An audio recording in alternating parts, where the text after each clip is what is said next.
সর্বপ্রথম হচ্ছে সদকা ফিতর কখন বা কবে থেকে দেওয়া যাবে।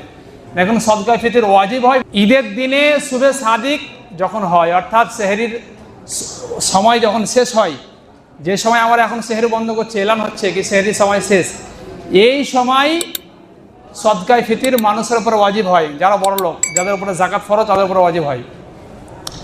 সেই দিন ঈদের নামাজের আগে আগে আপনাকে দিতেই হবে।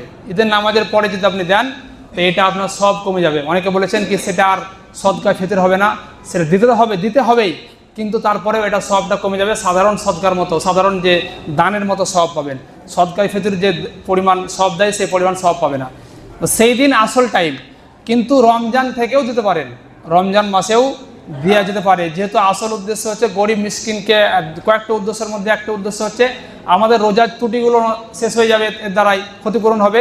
আর একটা উদ্দেশ্য হচ্ছে কি গরিব মিসকিনরা যেন ঈদটা ওরাও পালন করতে পারে, এই জন্য। তো গরিব মিসকিনকে যদি আপনি সেই দিন দেন তো খুঁজে পাবেন না, কোথায় পাবেন? এই জন্য আগে থেকেও দিতে পারেন, একটি বিষয়।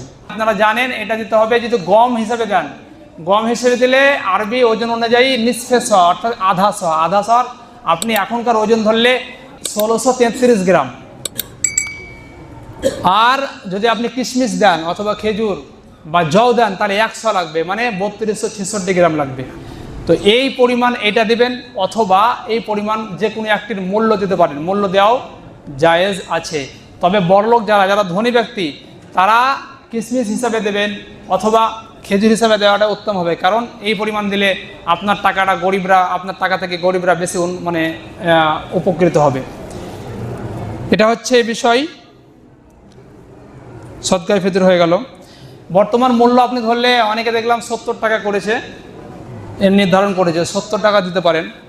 বা যদি আপনার কাছে মনে হয় এর থেকে কম আসছে এর পরিমাণ মূল্য, তো আপনি সেটা হিসাব ক্যালকুলেশন করে সেটা দিবেন ইনশাল্লাহ।